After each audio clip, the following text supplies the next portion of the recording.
بسم اللہ الرحمن الرحیم الحمدللہ رب العالمین والصلاة والسلام علی سید الانبیاء و اشرف المرسلین۔ معزز ناظرین، الحمدللہ آج کی اس نشست میں امہ سپارے کے اور 30ویں پارے کے تیسرے ربع کی تلاوت کی گئی ہے، اور آج کا یہ ربع 8 صورتوں پر مشتمل ہے، یعنی کہ مختصر صورتیں ہیں، لیکن اللہ رب العالمین نے ان صورتوں میں مختلف مضامین بیان فرمائے ہیں۔ پہلی جو صورت آج تلاوت کی گئی بہت مشہور زمانہ اور مشہور و معروف سورہ مبارکہ ہے سورۃ الفجر، کیونکہ پہلے ہی آیت میں اور ابتدائی میں اللہ نے الفجر کا ذکر فرمایا اور قسم ارشاد فرمائی۔ یہ 5 قسمیں ہیں جو اللہ تبارک و تعالی نے ارشاد فرمائی، اور ان 5 قسموں کو ارشاد فرما کر یہ حقیقت بیان فرمائی کہ ضرور لوگوں کو ان کے مرنے کے بعد دوبارہ زندہ کیا جائے گا، حساب کا ایک مرحلہ آئے گا، ایک وقت آنے والا ہے، ایک دن آئے گا۔ یہ ساری باتیں کیونکہ کفار قریش ان باتوں کا انکار کرتے تھے، اس لیے انہیں اللہ رب العالمین نے مختلف طریقوں سے یہ بات سمجھائی، ان کے سامنے بیان فرمائی۔ تو 5 قسمیں ہیں سورۃ الفجر میں، فرمایا والفجر، صبح کی قسم، ولیال عشر، 10 راتوں کی قسم، والشفع والوتر، جفت اور طاق کی قسم، واللیل اذا یسر، اور رات کی قسم کہ جب وہ گزرنے لگے، یعنی جب صبح طلوع ہونے کا وقت قریب آتا ہے اس لمحے کی قسم۔ علماء نے پھر اس کی مختلف تفاسیر بیان فرمائی۔ بعض علماء نے فرمایا کہ والفجر، جو فجر ہے اس سے مراد ماہ ذی الحجہ کی پہلی فجر ہے، اور ولیال عشر، 10 راتوں سے مراد یہ ذی الحجہ کا پہلا عشرہ اس سے علماء نے مراد لیا، اور بعض علماء نے اس میں محرم الحرام بھی مراد لیا ہے کہ پہلی فجر اور 10 راتیں یعنی کہ پورا عشرہ محرم بھی مراد لیا گیا ہے۔ پھر والشفع والوتر، شفع اور وتر یعنی جفت اور طاق کی قسم، تو اس میں بھی مختلف اقوال ہیں کہ اس سے کیا مراد ہے۔ بعض علماء نے، بلکہ کئی علماء نے جس قول کو زیادہ ترجیح دی، جس کو پسند کیا، وہ یہ کہ فرمایا کہ والشفع اور جفت کی قسم، والوتر اور طاق، تو کہتے ہیں کہ طاق سے مراد خود اللہ کی ذات ہے اور جفت سے مراد اس کی ساری مخلوق ہے، کیونکہ مخلوق میں بہرحال جب بھی ہم دیکھتے ہیں چیزیں تو وہ جفت پائی جاتی ہیں۔ علم بھی ہے تو قوم میں جہالت بھی ہوتی ہے، ضعف اور کمزوری ہے تو قوت بھی پائی جاتی ہے، روشنی ہے تو اندھیرا بھی پایا جاتا ہے۔ ایک واحد اللہ کی ذات ہے کہ جہاں پر معاملہ طاق ہی طاق ہے، یعنی کہ وہاں علم ہے، جہالت کوئی نہیں، وہ ہر عیب سے، جہل سے، ہر ایسی بات سے پاک ہے کہ جو منفی ہو، جو اس کے لیے عیب کا باعث ہو، اس کے لیے طاق ہی طاق ہے، وہ خود بھی طاق ہے، اس کی صفات بھی طاق ہیں۔ اس لیے فرمایا والشفع والوتر، جفت کی قسم اور طاق راتوں کی قسم، واللیل اذا یسر، اور رات کی قسم کہ جب وہ رخصت ہونے لگے۔ ان 5 قسموں کو بیان کر کے پھر اللہ رب العالمین نے ایک حقیقت کی طرف توجہ دلائی اور یہ بتا دیا کہ اہل عقل ان قسموں میں غور کریں کہ اللہ رب العالمین کس طریقے سے قادر و قیوم ہے۔ اور اس کے علاوہ ناظرین پھر اس میں مختلف اقوام کا بھی ذکر فرمایا کہ جن پر اللہ نے مختلف قسم کے عذابات نازل فرمائے، لیکن عذابات ڈائریکٹ نازل نہیں کیے، بلکہ ان عذابات سے پہلے ان پر حجت تمام کرنے کے لیے اللہ نے اپنے نبیوں کو بھیجا ہے اور تعلیمات کو بھیجا ہے، کتابیں نازل فرمائیں یا صحیفے عطا فرمائے، لیکن اس قوم کے لوگوں نے پھر بھی کوئی کان نہ دھرے اور کسی طرح کا وہ ایمان نہ لائے۔ خواہ قوم عاد کی بات کریں، قوم سمود کی بات کریں، وفرعون ذی الاوتاد، اور وہ فرعون کے جو میخوں والا تھا، یعنی جب کسی کو سزائیں دیتا تو کیلیں گاڑتا ان کے ہاتھوں میں، پاؤں میں۔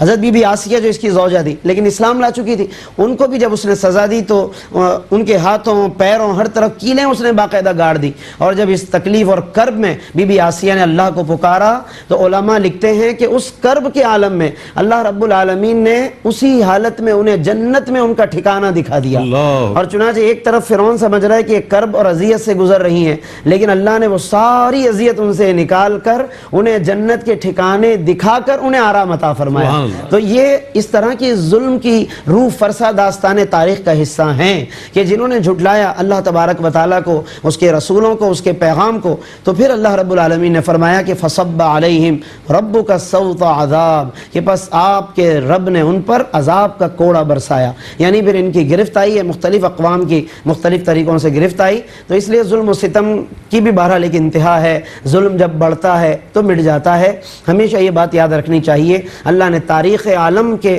صفحے پر یہ ساری حقیقتیں رقم فرما دی ہیں، اور اس کے علاوہ ایک بڑی انسانی فطرت کو بہت واضح انداز میں بیان کیا کہ آج انسان کے پاس اگر کوئی نعمت دولت دولت آتی ہے تو وہ سمجھتا ہے کہ ہاں اللہ مجھ سے راضی ہے، اور اگر جہاں تھوڑی سی رزق میں تنگی آنے لگے تو وہ سمجھتا ہے کہ اللہ تعالیٰ مجھ سے ناراض ہو گیا ہے. ربی فیقول ربی اہانن، کہتا ہے کہ میرے رب نے مجھے میری توہین فرما دی، مجھے ذلیل فرما دیا.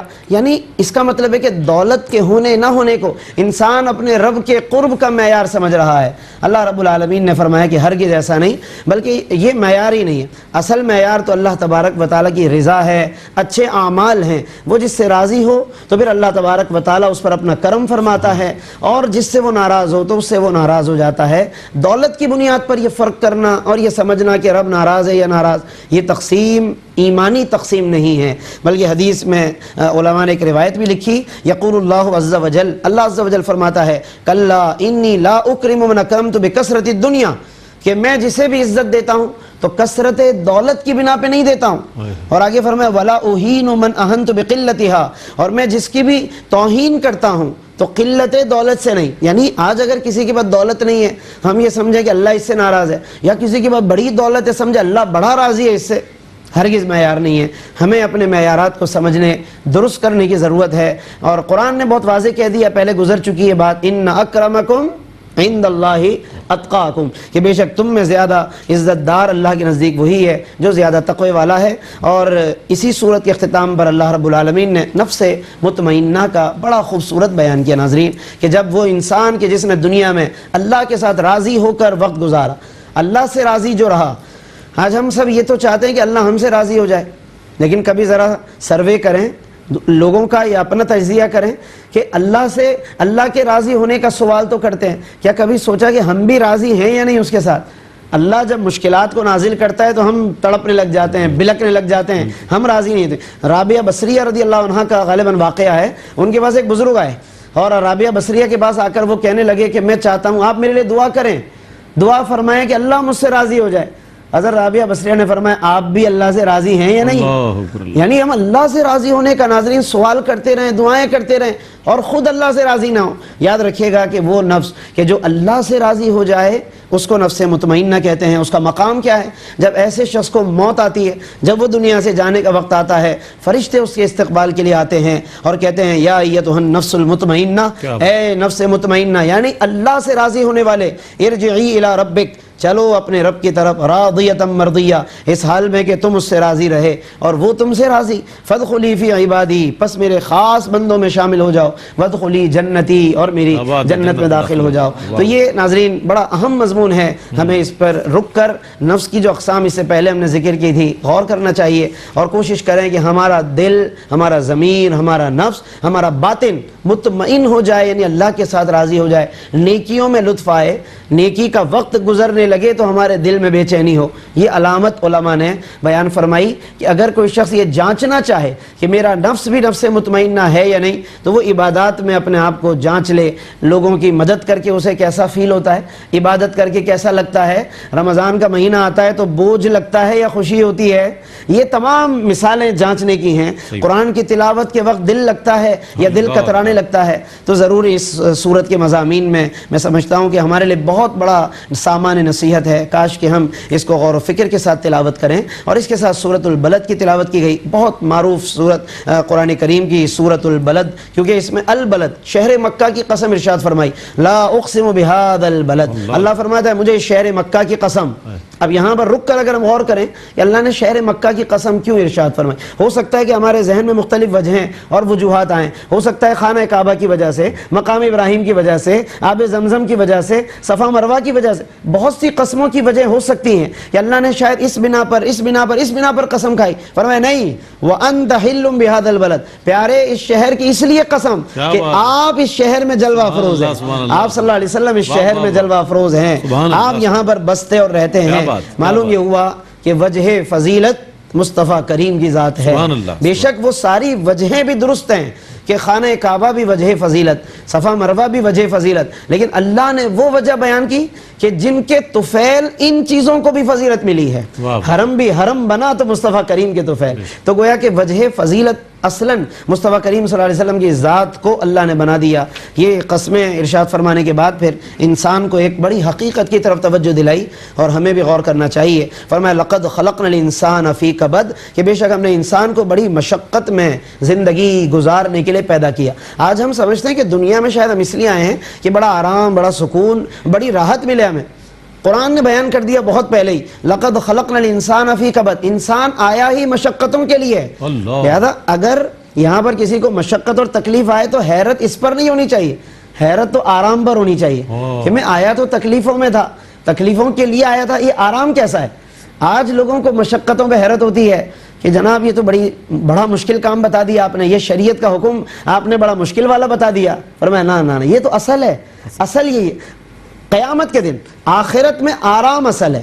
یہاں دنیا میں مشقت اصل ہے، قیامت کے دن آرام اصل ہے. لہذا کوئی ایک فیصلہ کر لیں، یا یہاں کا آرام قبول کر لیجئے یا آخرت کا آرام قبول کر لیجئے. یہاں کے اگر آرام کو قبول کر لیا تو آخرت میں پریشانیاں ہوں گی. لقد خلقنا الانسان فی کبد، یہ بہت بڑی حقیقت ہے جو اللہ رب العالمین نے بیان فرمائی. اور بھی مضامین ہیں، عقبات کا لفظ بھی ہے، فلقتحم العقبہ آیت نمبر 11 سورۃ البلد. فرمایا کہ آدمی دشوار گزار گھاٹی سے گزرتا ہی نہیں. یہ پہاڑی راستے جو ہوتے ہیں اس کو عقبات کہتے ہیں. صوفیہ کرام کے باقاعدہ ایک پورا درس ہے عقبات النفس، نفس کی گھاٹیاں، کہ نفس کو مشکل راستوں سے گزارو، اس کو مشکل کاموں میں لگاؤ، کیونکہ اگر مشکل کاموں میں نہ گزارا، نہ اس کو لگایا تو یہ کبھی بھی آپ کا تابع فرمان نہیں بن سکتا. تو یہ عقبات کہلاتے ہیں. اللہ رب العالمین نے یہاں پر کچھ عقبات کا ذکر کیا. فک رقبہ، فرمایا وما ادراک ما العقبہ، اور اے انسان تمہیں کیا معلوم کہ وہ دشوار گزار راستے کیا ہیں. آج ہم دشوار گزار راستوں سے تو بھاگتے ہیں، وہیں سے تو کتراتے ہیں. ہمیں چاہیے شارٹ کٹ راستہ. آپ ہمیں کوئی ایسی حدیث بتا دیں کہ جی میں یہ پڑھوں جنتی ہو جاؤں، فلاں چیز پڑھوں مغفرت ہو جائے، یہ بتا دیں وہ بتا دیں. یعنی آج کی دنیا شارٹ کٹ کی دنیا بن گئی. بخشش کے راستے بھی شارٹ کٹ میں تلاش کرتے ہیں. قرآن نے جو ایک پراپر راستہ بتایا، پورا ایک روٹ بتایا، آج ہم اس کو بائی پاس کرنا چاہتے ہیں، اس سے ڈائریکٹ گزر جانا چاہتے ہیں. یاد رکھیے کہ اصل راستے سے آنا ہی یہی دین ہے، یہی اللہ رب العالمین کا مطلوب ہے. اللہ رب العالمین نے اس میں یہ مضامین بھی بیان فرما دیے. پھر اس کے علاوہ قرآن کریم کے اس مقام پر ایک معروف صورتوں میں سے سورہ واللیل اذا یغشا، کہ رات کی قسم کہ جب وہ ہر چیز پر چھا جاتی ہے، والنہار اذا تجلی، اور دن کی قسم کہ جب وہ خوب چمک اٹھتا ہے، وما خلق الذکر والانثی، اور رب کی قسم کہ جس نے مذکر اور مؤنث کو پیدا فرمایا. یہ بیان کر کے پھر بتایا کہ ان سعیکم لشتی، بے شک تمہاری کوششیں مختلف طریقوں کی ہے. یعنی اللہ نے یہاں پر بتایا کہ آدمی مختلف طریقوں کی کوششیں کرتا ہے. سبھی صبح اٹھتے ہیں، پھر دیکھیے کہ کسی کی کوشش کیا ہے، کسی کی کوشش کیا ہے. کوئی اچھے کام کے لیے نکلتا ہے، خدا نخواستہ کوئی گناہوں کی پلاننگ بھی کرتا ہے. تو یہ تمام تر انسان کے اپنے سامنے دونوں قسم کی باتیں ہیں. پھر اس کے لیے اسی اعتبار سے آگے انجام بیان فرمایا کہ انسان غور کرے کہ میں کس طرح کی کوششیں کر رہا ہوں اور مجھے آگے چل کر کس طرح کا انجام چاہیے. اختتام سورت پر اللہ رب العالمین نے سیدنا صدیق اکبر کا مقام بتایا. انہوں نے حضرت بلال کو آزاد کروایا. لوگوں نے کہا کہ ضرور بلال کا کوئی احسان ہوگا حضرت ابو بکر پر. اللہ نے فرمایا، اللہ نے گواہی دی حضرت صدیق اکبر کے مقام کی. فرمایا وما لأحد عنده من نعمت تجزا، ابو بکر پر یعنی مرادی معنی بیان کر رہا ہوں، جو تفسیر ہے اس کی اس کے اعتبار سے کہ ان پر کسی کا کوئی احسان نہیں. صرف حضرت بلال کا ہی نہیں، ابو بکر پر کسی کا کوئی احسان نہیں کہ جس کا یہ بدلہ چکانا چاہ رہے ہیں. تو سوال یہ کہ پھر انہوں نے بلال کو کیوں آزاد کروایا؟ اللہ ان کے دل کی حالت بتا رہا ہے. الا ابتغاء وجہ ربہ الاعلی، انہوں نے جو کچھ کیا اپنے رب کو راضی کرنے کے لیے کیا ہے. ولسوف یرضی، اور سوال ہے کہ رب راضی ہوا یا نہیں؟ فرمایا ولسوف یرضی، ضرور وہ ان سے راضی ہوگا. تو یہ اللہ رب العالمین نے صدیق اکبر کا مقام بتایا. اور اس کے ساتھ ہی ناظرین سورہ والضحیٰ کی بھی تلاوت کی گئی، سورہ علم نشرح کی بھی، اور بھی کچھ مشہور صورتیں ہیں. لیکن چونکہ دامن وقت میں زیادہ گنجائش نہیں ہے، کل کی تلاوت میں انشاءاللہ سورہ والضحیٰ، سورہ علم نشرح اور بھی چند کچھ آیات ہیں یا صورتیں ہیں، اس کا تعارف انشاءاللہ اس میں اختصار کے ساتھ شامل کریں گے، کیونکہ آخری پارہ ہے، اس میں صورتیں زیادہ ہیں، ایک ایک آیت پر الگ الگ نکات ہیں، اور علماء نے کتابوں میں نکتہ آفرینی فرمائی ہے. لیکن ظاہر ہے کہ شکار ماہ کے تسخیر آفتاب کروں، میں کس کو ترک کروں، کس کا انتخاب کروں، یہ مرحلہ ضرور آتا ہے قرآن کی تفسیر پڑھتے ہوئے، بیان کرتے ہوئے. لیکن بس اسی پر ہم اکتفا کرتے ہیں کہ کاش کہ ان میں سے کوئی ایک بات بھی اگر حرز جاں ہو جائے، زندگی کا حصہ بن جائے، آخرت کے لیے کافی ہو سکتی ہے. رب کریم ہمیں ضرور یہ مقام عطا فرمائے، یہ کامیابی عطا فرمائے. آمین، وآخر دعوانا ان الحمد للہ رب العالمین۔